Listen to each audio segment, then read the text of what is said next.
Boa noite a todos. Boa noite. Para começar a nossa reunião, nós vamos ler uma página. Vocês todos devem ver. Nascer de novo. A lagarta adormece na terra imunda para ressurgir na alegre borboleta que plana. A semente sucumbe no solo a fim de dar lugar ao arvoredo que triunfa acima do chão. O ramo de enxerto modifica a estrutura primitiva da planta ou a multiplica em plantas novas. Assim, não obstante teus sofrimentos, insucessos, podes renascer para a alegria. Tens o dever de nascer de novo, porquanto luzindo a oportunidade que te podes entregar a decepções injustificáveis, nem a conclusão infelizes. Cada dia é bênção nova, cada minuto faculdade espontânea de crescimento. Ninguém há que esteja vencido, senão quando abandona a luta. Indispensável travar a batalha final, que sempre ocorre no campo imenso do próprio eu, onde se refugiam inimigos soezes que se disfarçam com as alcunhas de desânimo, egoísmo, orgulho, presunção, remorso, sabedoria, quando não assumem expressões mais sórdidas e cruéis. Disse Jesus: é necessário nascer de novo. Não adies hoje o teu renascimento moral, pensando já na próxima conjuntura carnal. A reencarnação vindoura será, sem dúvida, a continuação da reencarnação em que te encontras. Começa agora esse amanhã que anelas e envida todos os esforços para triunfar. Se Maria de Magdala pensasse no desânimo e tivesse sido vencida pelo medo, não seria o exemplo de cristã decidida que nos constitui modelo correto. O Evangelho, assim, é precioso legado de homens e mulheres que se tornaram heróis da fé e da renúncia após experimentarem todas as vicissitudes. Dizem então: recomeço a viver, estou nascendo de novo. Joana de Ângeles, do livro Celeiro de Bênçãos.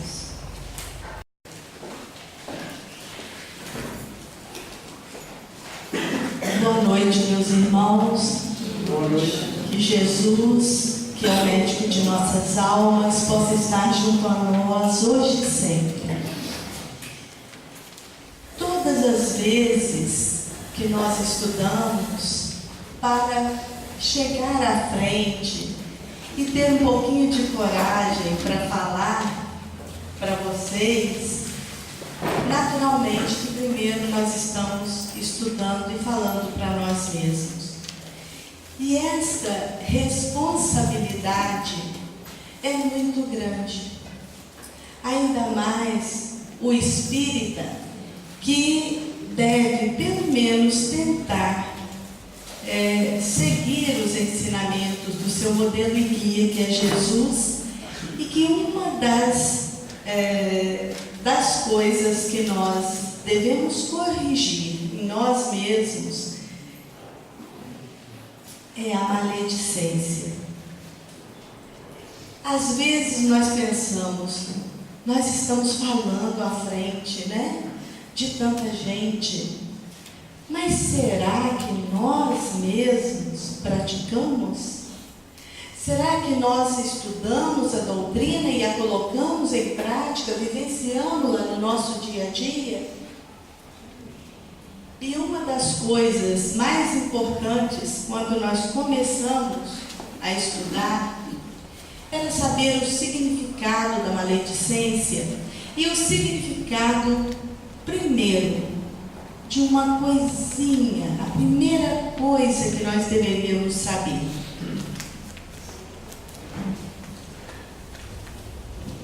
A palavra. O que significa a palavra para cada um de nós? ela é um dos maiores mecanismos de comunicação da história da humanidade. Nós podemos nos comunicar através de gestos, né? Mas a palavra é aquilo que emite, que expressa os nossos pensamentos, as nossas ideias. É através dela que nós podemos colocar para fora aquilo que nós sentimos. E ela é um intercâmbio entre os homens.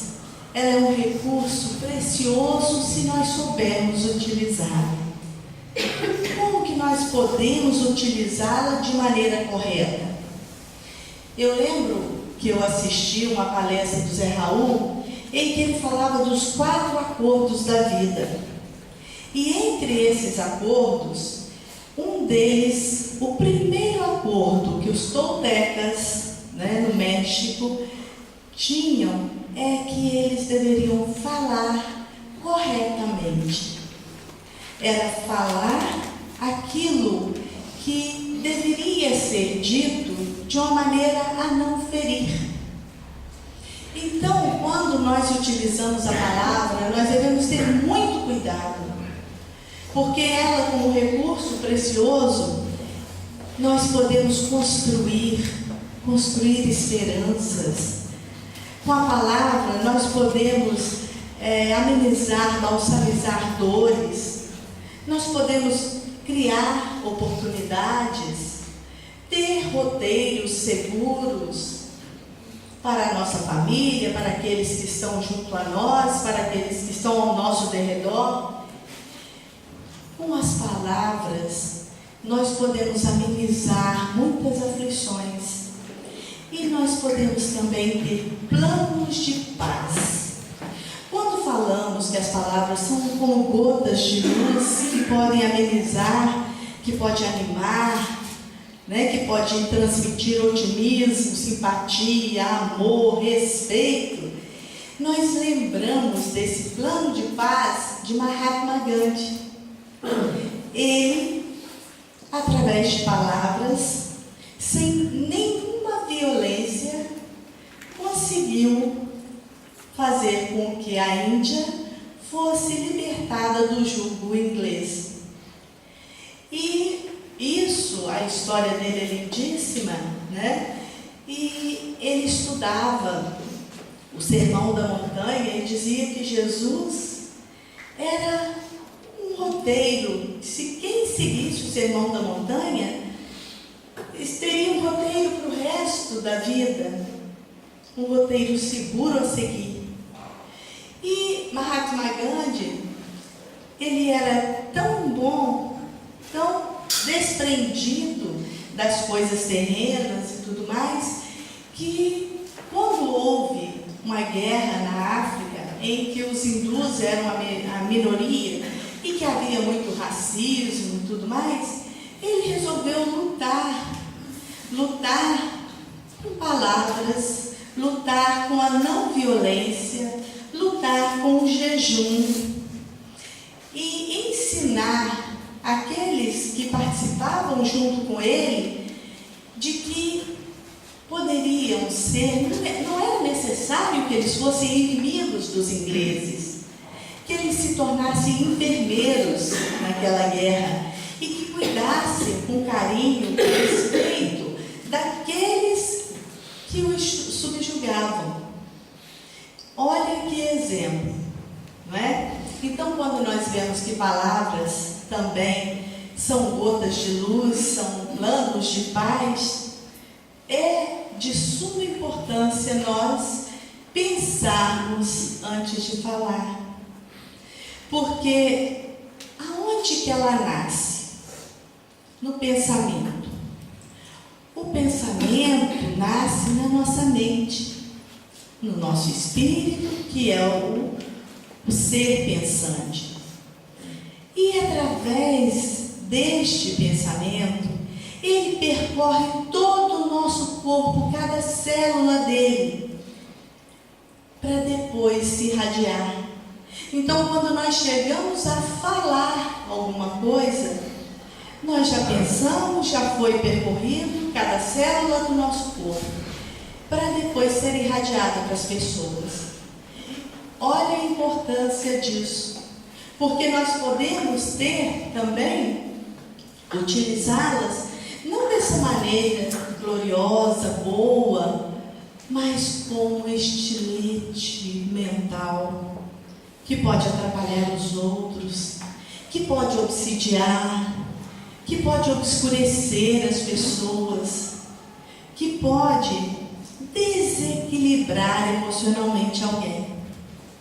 Através das palavras, nós podemos animar ou destruir. Depende da nossa intenção, depende daquilo que nós falamos. Então, máximo de cuidado na hora de nós dizermos alguma coisa, porque ela sai, e Lucas já dizia, né? A boca fala daquilo que está cheio o coração. Então vamos nos analisar, ver se o nosso coração está cheio de coisas boas ou não. E quem é espírita, quem estuda a doutrina, tem um compromisso muito sério com a reforma íntima. Essa reforma íntima é que vai fazer com que a gente tire essas más tendências. Nós sabemos que cada um de nós traz consigo más tendências. E uma das coisas que mais difícil é quando a gente fala mal dos outros. Vocês acham fácil juntar um grupinho, né? Sempre a gente está com os nossos amigos, com parentes, com companheiros do centro, com alguém. E o que a gente conversa? Conversamos sobre a doutrina, conversamos sobre os ensinamentos de Jesus, esclarecemos as dúvidas. O que nós fazemos? Às vezes, nós usamos mal a palavra, não é? A palavra pode ser bem dita ou mal dita. Através dela, é como se fosse uma quadra de tênis, em que você arremessa a bolinha e a bolinha volta na mesma intensidade, na mesma velocidade para você. Então, se você transmite coisas boas, pensamentos bons, palavras boas, que vão incentivar, que vão animar, tá tudo bem.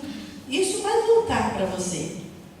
Ontem mesmo, eu estava ouvindo Fantástico, acho que alguns de vocês devem ter assistido, e a Rosane Collor de Mello, né, estava falando que fazia-se magia negra nos porões da casa da Dinda, na época do Collor.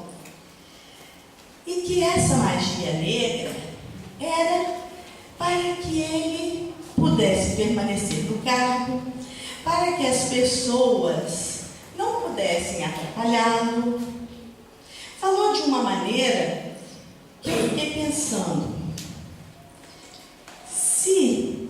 para que nada voltasse contra ele. Nós, na nossa vida diária, nós pensamos nisso também. Nada volta contra a gente, mas se a gente não fizer nada de ruim para ninguém, isso não vai ter retorno, não é?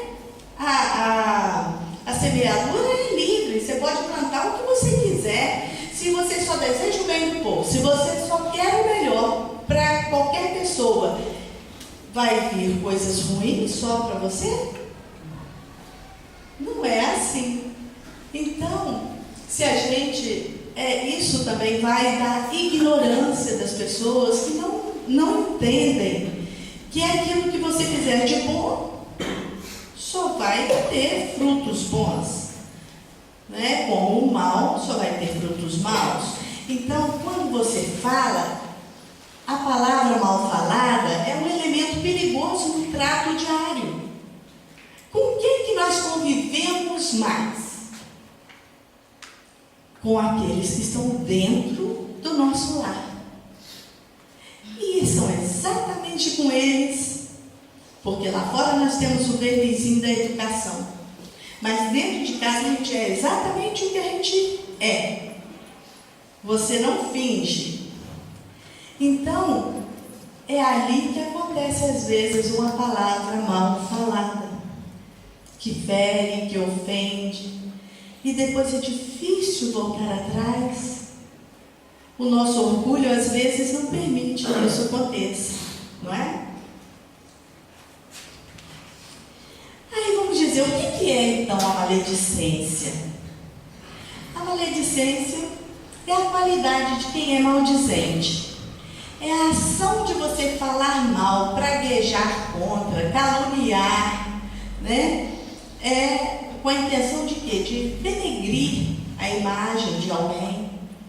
Isso é muito difícil e é o que mais acontece no nosso dia a dia.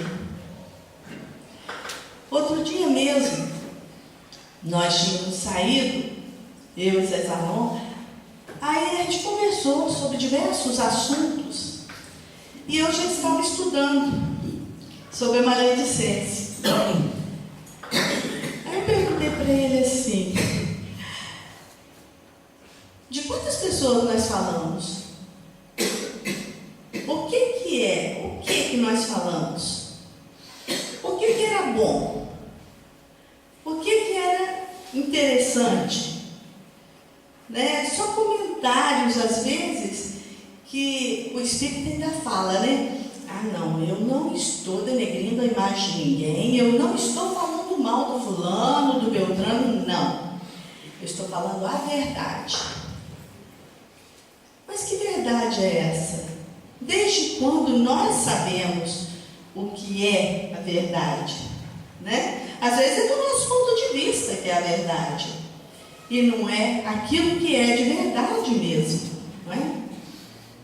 Então, você falar mal dos outros.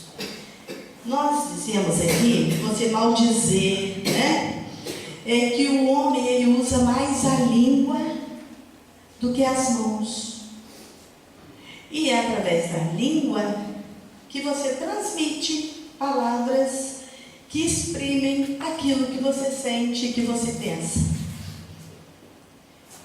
É importantíssimo, porque nós sabemos que os fluidos positivos ou negativos vão ser irradiados através daquilo que nós falamos, daquilo que nós sentimos. Outra vez chamamos a atenção, porque às vezes a gente brinca, né? Fala assim, ó, numa rodinha de amigos, a gente fala assim: não vou sair não, porque na hora que eu sair eles vão falar mal de mim, não é? Por que isso? Por que essa preocupação com a vida alheia? Se às vezes nós não damos conta da nossa, né? Não fazemos o que temos que fazer de melhor para a nossa vida. E aí, meus irmãos, nós vamos ver que existem formas de maledicência. Se o Luiz puder passar.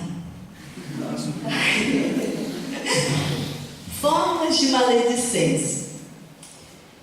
É essa que eu falei. Às vezes a gente está assim conversando e fala mal de alguém. A gente nem notou e já falou, já emitiu um julgamento, né? Nós já pré-julgamos, né? Já acusamos, julgamos, condenamos sem apelação. Então a gente deve ter cuidado com isso, com esse falar mal e criticar os outros. Oh, que coisa triste, porque ainda mais quando alguém está na liderança de algum lugar, de alguma instituição, de alguma coisa, de um país, criticar é muito fácil. Mas será que a pessoa não está agindo lá da maneira que acha que é o melhor? A gente critica, mas a gente faz melhor? Será que a gente poderia, se a gente estivesse no lugar da pessoa, a gente faria melhor? de maneira diferente? Comentário malicioso. A mulher do fulano está saindo tanto, fulano não paga ninguém. Você começa assim, né? Daí a pouco você já fala, ela está traindo o marido. Você já nem sabe, você já vai na frente, né? Seu pensamento, seu julgamento já está na frente. Então é um julgamento, um comentário malicioso. Depois você vai julgar falsamente, porque você não sabe. Suspeita comprometedora. A gente deixa sempre alguma coisinha quando você quer falar mal de alguém. Você deixa, você fala assim, fulano é bom, é distinto, age muito bem na vida, mas esse mais, você deixa uma suspeita, né? Você quer mostrar que às vezes a pessoa não é tão boa quanto os outros pensam que elas são. E de onde que vem isso, gente? Talvez da nossa inferioridade espiritual, não é? Da nossa vontade de ser o que a pessoa é e nós não conseguimos. Vamos prestar atenção nisso. E aí nós vamos contar então, para ilustrar. Vocês viram que eu não contei nenhum casinho ainda? Eu sou tanto de contar casinho, eu adoro, né? Então, nós vamos contar um caso acontecido em 1932, quando o Chico estava ainda com seus 20 e poucos anos, montando o Parnaso de Além-Túmulo, estudando com a mediunidade aflorada e tudo mais, e chegaram para ele umas pessoas, uns espíritas da capital mineira, de Belo Horizonte, e falaram com ele, Chico, como se a espiritualidade amiga estivesse incumbido eles de fazer uma advertência ao Chico. Olha, Chico, nós te conhecemos, sabemos da sua bondade, sabemos da sua mediunidade, e nós viemos te fazer uma advertência por isso.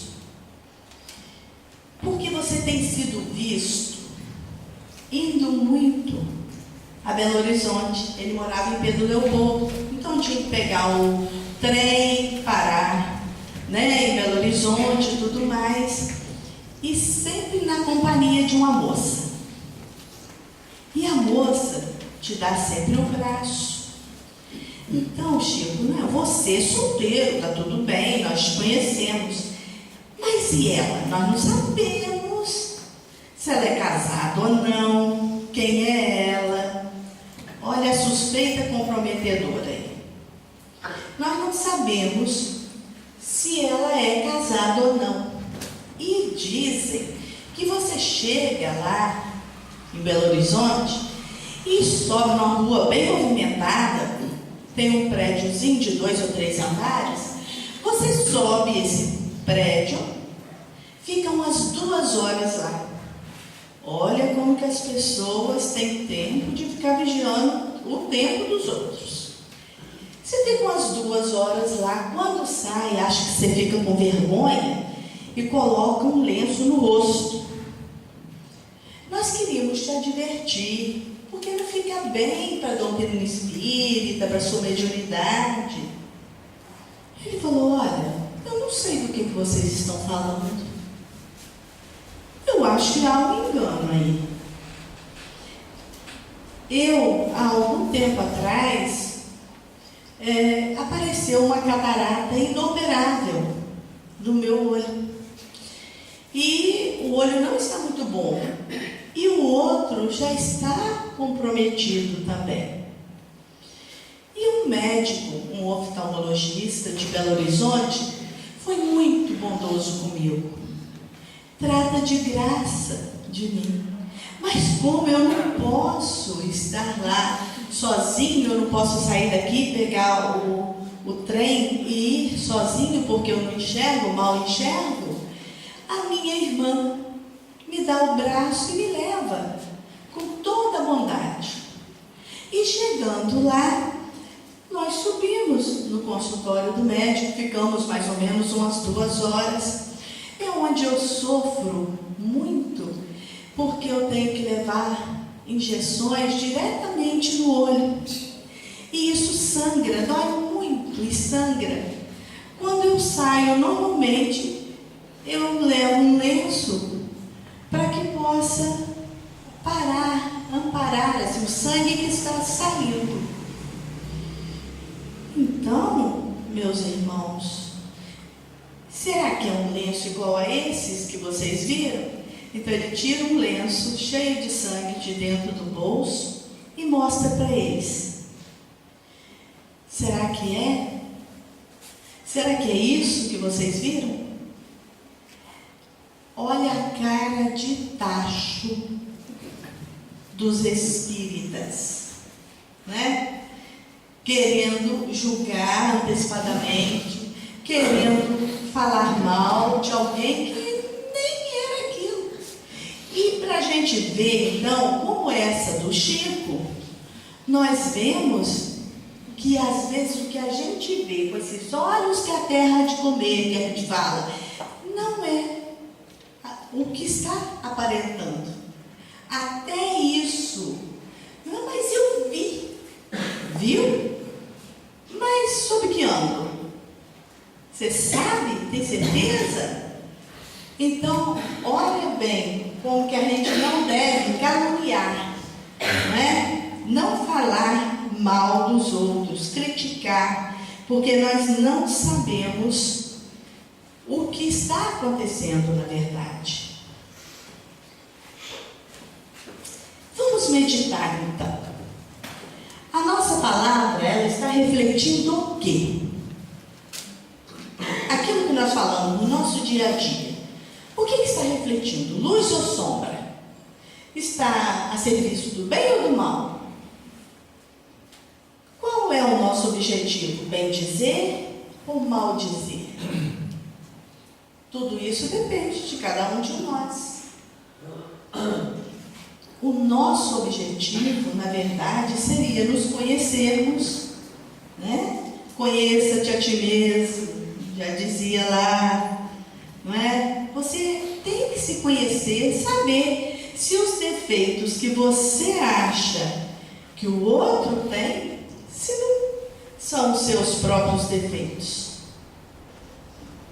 Então, vamos pensar sobre isso, né? Vamos meditar e vamos entender que a maledicência é uma arma muito perigosa, perigosíssima, que pode ser usada por qualquer um, em qualquer idade, né? Do jeito que nós quisermos, nós podemos usá-la, desde que a gente tenha um pouco de maldade no coração. É daí que ela vem. Porque as pessoas virtuosas, as pessoas que têm sentimentos nobres, elas não veem maldade nas ações das outras pessoas. Aí, Luiz, nós vamos dizer, o maldizente é um criminoso, não é? Porque às vezes ele fala suavemente, ele fere covardemente, porque nunca é na sua frente, nunca é na frente, sempre é na ausência do objeto difamado. Não tem como você ter defesa, você não tem defesa, você não pode se defender.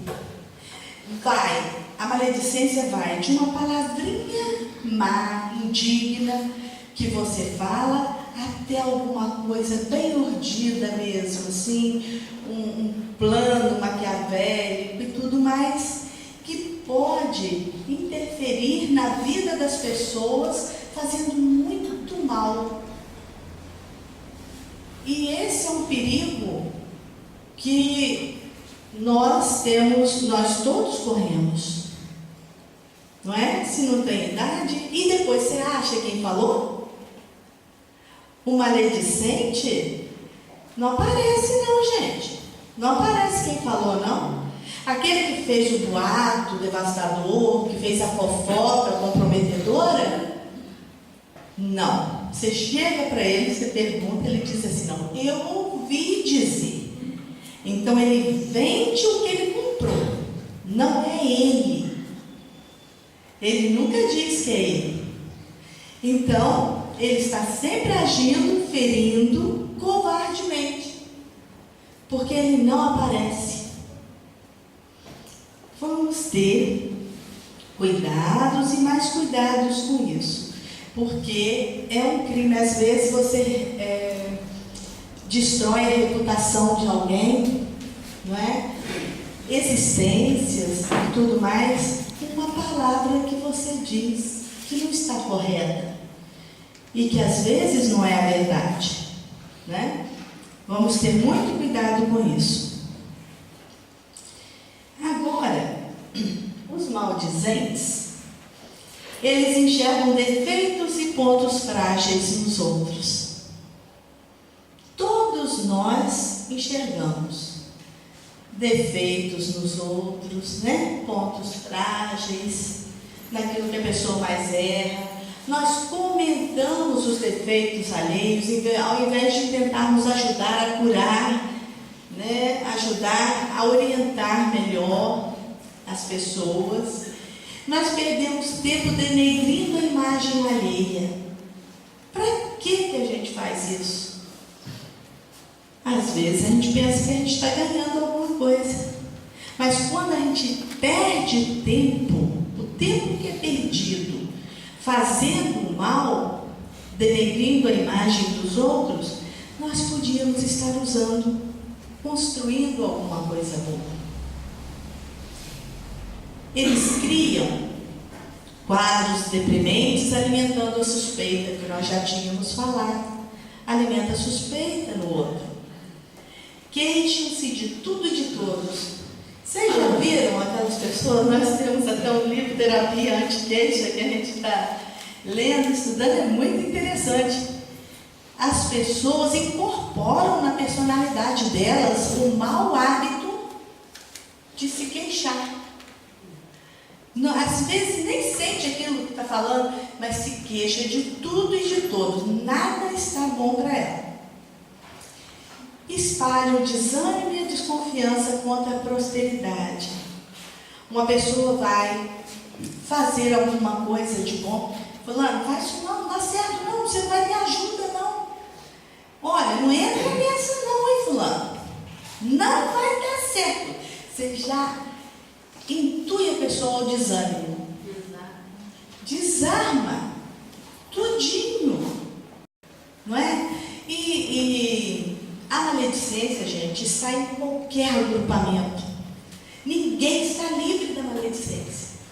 Pode ser até nesses agrupamentos que com fins, né, religiosos, que tem como querer fazer o bem para o seu próprio. E aí, companheiros, coitadinhos, às vezes, que invigilantes, né, se tornam agentes do mal por causa da invigilância.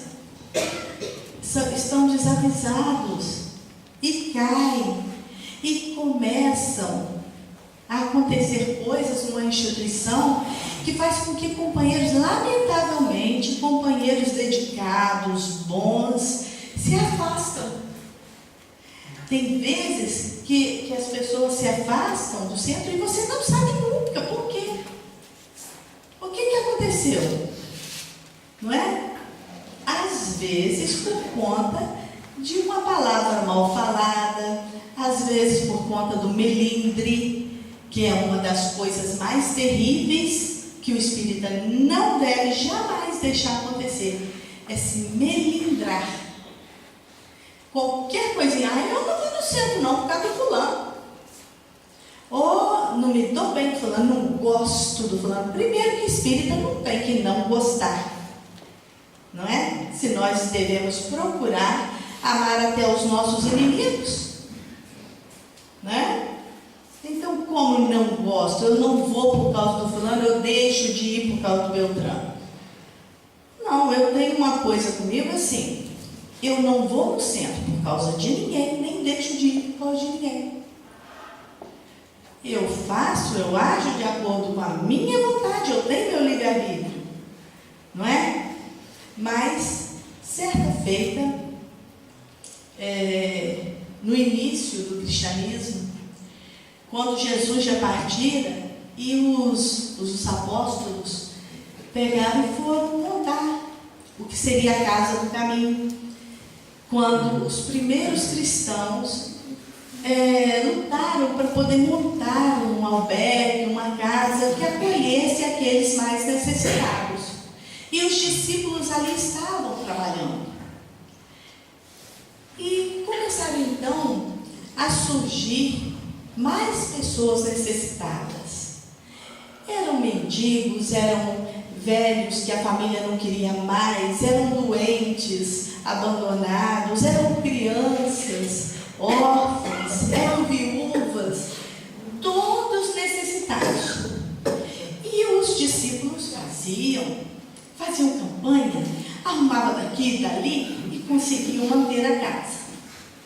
A manutenção ia ficando cada vez pior porque requer mais condições para se manter materialmente uma casa. Mas eles iam até os amigos, faziam, cotizavam e davam um jeito de manter. E aparecia mais crianças precisando do leite, e isso e aquilo, e eles lutavam e mantinham tudo corretamente. Mas começou então a acontecer desavenças, conflitos entre eles, entre os próprios apóstolos. Levi criticava Tiago, que era muito duro. Tiago achava que o Levi que era mole demais, né?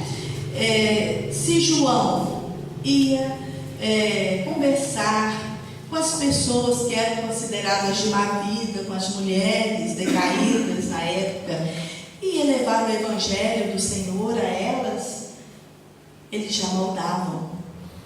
Um falava, não deveria, está errado, elas não merecem. Daí a pouco, se o Bartolomeu achava que o outro era sovina, e o outro achava que o Bartolomeu não era muito, soltava muito. E assim foi havendo os conflitos, minando, né, a maledicência, como que a gente fala, um bate-papo aqui ou ali, um sussurro aqui ou ali, um cochicho, que foi minando, e Pedro já não sabia mais o que fazer. Se um deles, Filipe, passava a noite, às vezes com pessoas agonizantes, nos arredores da cidade, eles já achavam que ele estava fazendo alguma coisa errada. E Pedro, um dia, não aguentando mais, já que eles tinham tudo, a formação da casa, estava tudo correto, ele juntou-se a eles e falou, vamos pedir a Jesus, eu não estou aguentando mais, gente, vamos ao trabalho, vamos cada um fazer a sua tarefa, vamos cumprir com aquilo que nós falamos que íamos fazer. Até que um dia, passaram 6 meses e nada melhorava. Era um falando mal do outro, um criticando o outro. Ele pegou, não aguentando em prantos, fez uma prece, pedindo a Jesus que os auxiliasse. Porque ele achava que ali iria desabar. Não iria mais ter aquela instituição de amparo a tanta gente que precisava. E as outras pessoas de fora ficavam acompanhando aquele burburinho, aqueles conflitos, né? E como nós somos muito atrasados, gostando muito, tendo prazer em ver o circo pegar fogo. E aí, quando ele está fazendo a prece, Jesus aparece para ele e diz: mas Pedro, vocês têm tudo às mãos? Vamos trabalhar, meu filho. Mas Senhor, ninguém se entende mais, um se mete no trabalho do outro, um critica o outro. Ele disse: olha, a coisa que mais nós devemos ter, eu já disse a vocês e cansei de falar, amai-vos uns aos outros. E essas coisas nós temos que ter o respeito. Quando nós pensamos e agimos e falamos do nosso irmão, nós devemos fazer como nós queremos que o nosso irmão pense de nós, haja conosco e fale conosco. Da mesma maneira, vamos começar a campanha da paz. Como, Senhor? Eu já fiz de tudo. Nós vamos começar pela caridade da língua. Então, quando o mestre disse isso, estava muito bem caracterizado que a maledicência era uma coisa que iria atrapalhar, é o que estava atrapalhando tudo ali. Se cada um fizesse a sua parte e cada um amasse e respeitasse o outro, isso vale para nós hoje, no nosso dia a dia, gente. Não é?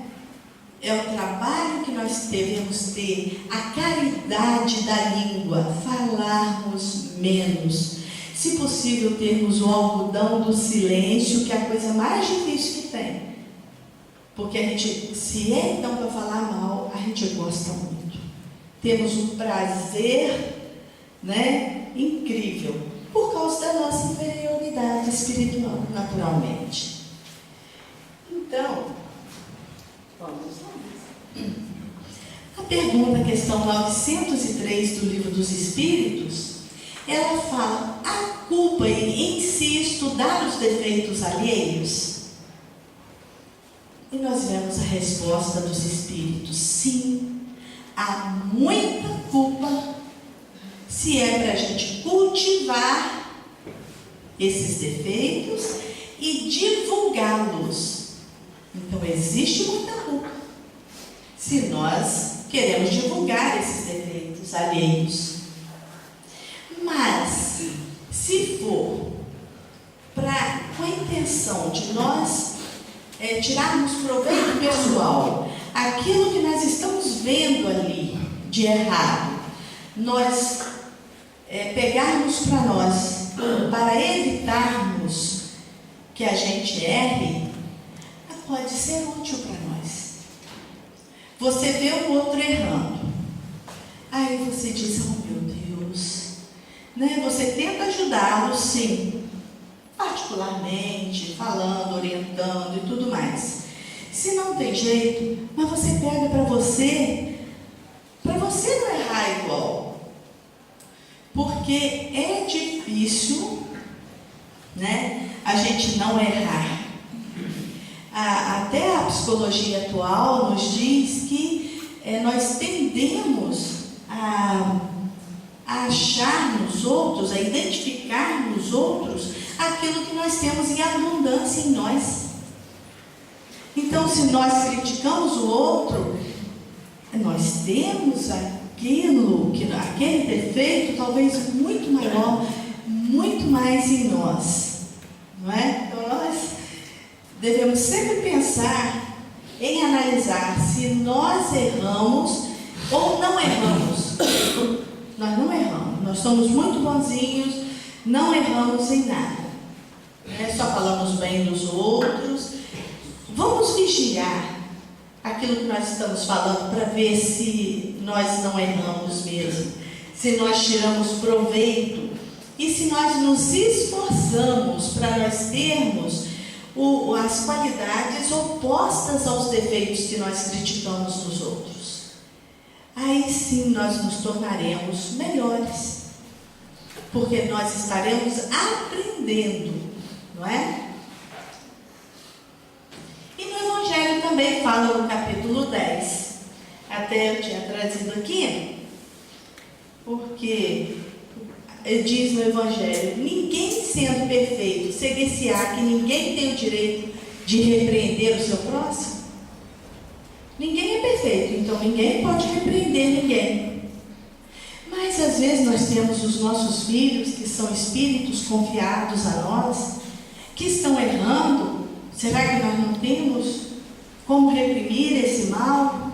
Como ajudar, orientar?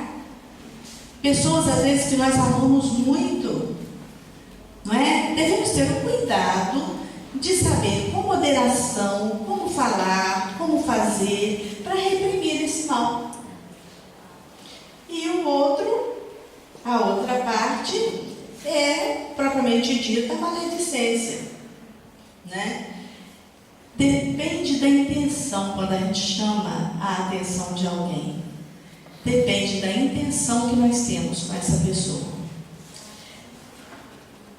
Reprimir o mal. Se alguém faz o mal que está causando mal a ele só, não está causando mal a terceiros, a muitas pessoas, então nós podemos chamá-lo, conversar com ele e tudo mais. Se ele não quiser, ele está fazendo é para ele. E cada um tem uma escolha. Escolhe aquilo que quer. Mas, se nós quisermos chamar a atenção e para que as pessoas, o mal não se prolifere, vai fazer mal a centenas de pessoas. Então a gente não pode deixar. Nós temos que reprimir, nós temos que denunciar, nós temos que falar, porque é como se uma laranja podre fosse estragar uma coisa inteira, um pomar inteiro. Então vale, né? Está dizendo aqui no Evangelho que vale a maioria, o bem da maioria. Então nós devemos ter esse cuidado, tudo com moderação, tudo com muito cuidado mesmo. Então, a maledicência, como nós vimos, é um dos maiores flagelos da humanidade. É mais terrível do que uma agressão física. Ela fere a dignidade humana, destrói existências e destrói reputações, disse Richard Simonetti em A Voz do Monte. Então, pode muito bem destruir vidas, não é? Esse mal de falar, esse descuido nosso em falar coisas que não se deve. Razões da maledicência. Por que uma pessoa fala mal do outro? Primeiro, curiosidade. Você gosta muito de ouvir falar da vida do outro, do que o outro faz de errado. Mas será que você gosta quando os outros falam de você? Quando a fofoca é sua? Quando é você que é o privilegiado que está na berlinda? Né? Então, razões da maledicência, a curiosidade. Nós queremos saber a vida do artista, nós queremos saber a vida do outro lá, dos políticos, de tudo mais. Mas a nossa não. Quando bate para falar da gente, é diferente. Nós não aceitamos. Nós não gostamos tanto de fofoca assim. Ociosidade é uma razão muito séria para a pessoa, né, ser maledicente. Porque ociosidade, você tem tempo de sobra para vigiar a vida do outro. Às vezes a gente fala uma cidadezinha tão pequena, né, quanto Bom Jesus, e a gente não tem tempo de fazer tudo o que tem que fazer. Você fala, mas você tem compromisso demais. Como é que é? Eu já pensou se morasse numa cidade grande que não desse tempo mesmo, porque tudo é longe, né? Aqui pelo menos é mais perto, dá tempo e tal. Mas olha só, essa sobra de tempo. Um dia falou comigo, arruma um tempo para você. E você quer? Vamos ver isso, então. Porque esse tempo de sobra que nós temos, se nós não soubermos utilizá-lo, vai causar, vai ser uma das razões da maledicência.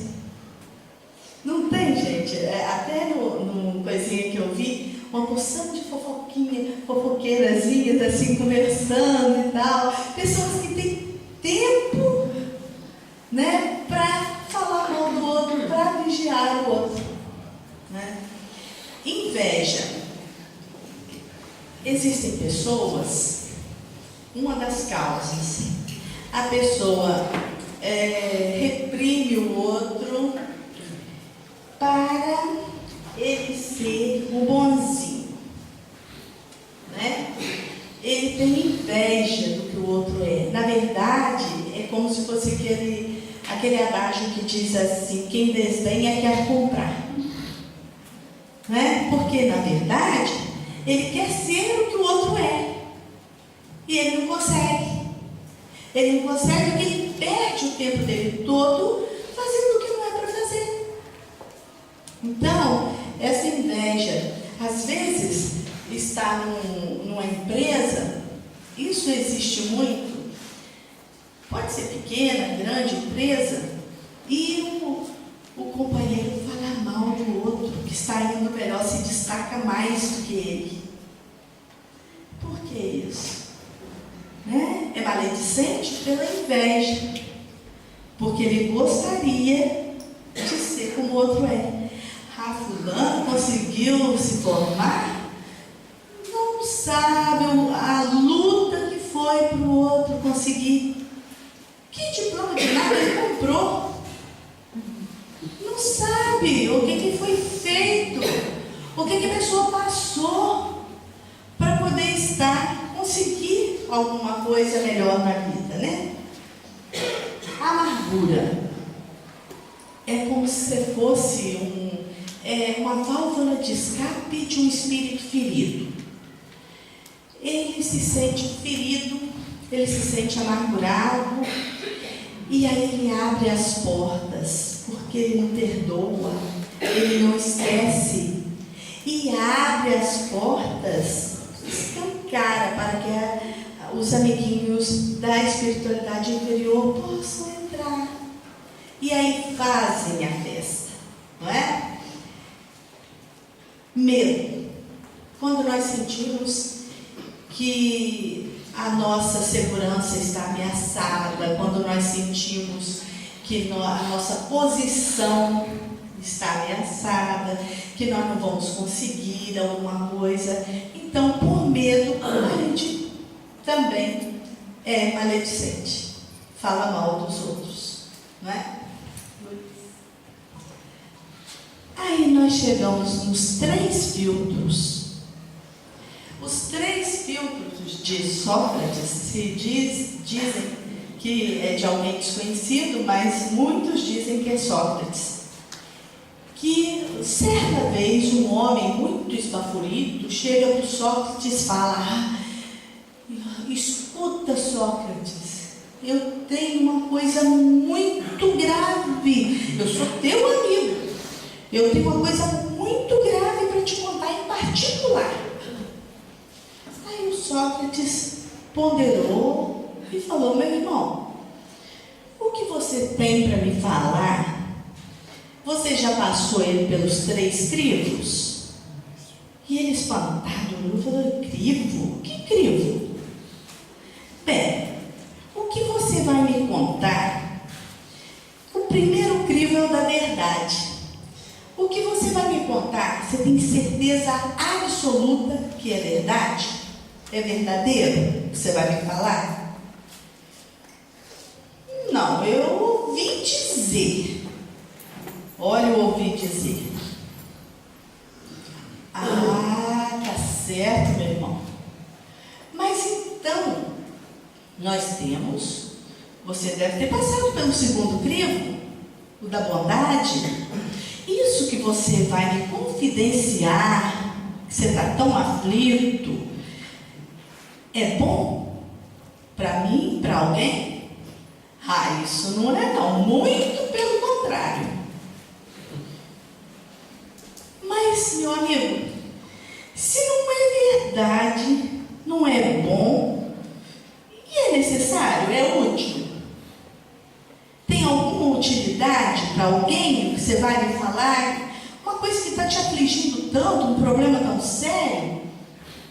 Ele falou assim, bem, útil não é não. Bem, se não é verdade, se não é bom e se não é útil, esqueça esse problema, meu filho, porque isso não vai edificar ninguém. Então, não me conte não. Vocês sabem, uma vez eu utilizei isso aí sem ter conhecido os 3 crivos do Sócrates. Só perguntei se era bom, se ia ser muito bom para todo mundo, se ia fazer algum bem, se ia não sei o quê. Nunca mais a pessoa falou comigo sobre uma fofoquinha que tivesse que me contar. Fulano, fala com aquela cara de piedade, né? Fulano, eu sou, nossa senhora, eu sou um negócio. Aí você já fala isso. Você soube um negócio. Não é ele que está falando, ele soube. Então, geralmente, quando passa de um para o outro, igual a gente fazia na Semana Espírita, tinha uma fila, e uma pessoa falava rápido no ouvido da outra, lá na frente, alguma frase, e o outro tinha que passar do jeito que entendeu, passar para o outro, para o outro, para o outro, para o outro. Quando chegava no fim da fila, o que saía? Nada daquilo que havia sido dito. Totalmente diferente do que havia sido dito. Então, nós devemos sempre ter a virtude do silêncio quando nós não tivermos coisa melhor a fazer, coisas boas para fazer, vamos nos silenciar, né? Reflexões de amor. Lembremos-nos das nossas próprias fraquezas. Quando a gente ataca o outro, vamos lembrar que nós necessitamos de que alguém tenha benevolência, indulgência, perdão com a gente, porque nós também erramos, não é? É o famoso BIP, é a 886 do Livro dos Espíritos, que fala como é a caridade segundo a entendia Jesus. O que significa? BIP, benevolência para com todos, indulgência para com as imperfeições alheias e perdão das ofensas. Então, quando nós nos lembramos das nossas próprias fraquezas, a gente lembra que não deve criticar, que não deve falar mal de ninguém. Não falemos nada sobre o outro estando ele ausente. Eu escutei de uma pessoa, gente, deu 9 horas? Eu parei, vou parar. Então, eu escutei de uma pessoa que disse assim: nós estávamos numa reunião numa grande empresa, e nessa empresa alguém não fez o seu trabalho, porque dependia do outro ter dado os dados para que o outro profissional fizesse o trabalho. E o diretor da empresa exigiu da pessoa: cadê o seu trabalho? Não foi feito, fulano. A pessoa ficou quieta, mas a outra não ficou. A outra disse: não foi feito, o trabalho dela não foi feito, porque o fulano de tal não trouxe os dados há muito tempo que foi pedido.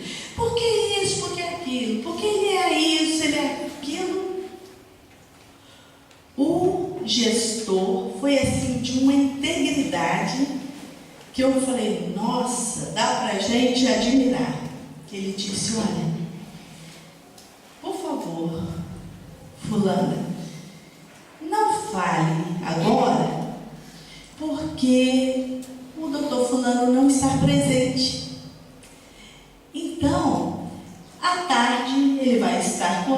em outra reunião. E a senhora pode falar o que quiser, porque ele vai estar ali para se defender. Isso, hoje, nos nossos dias de hoje, que exemplo, que tapa, né?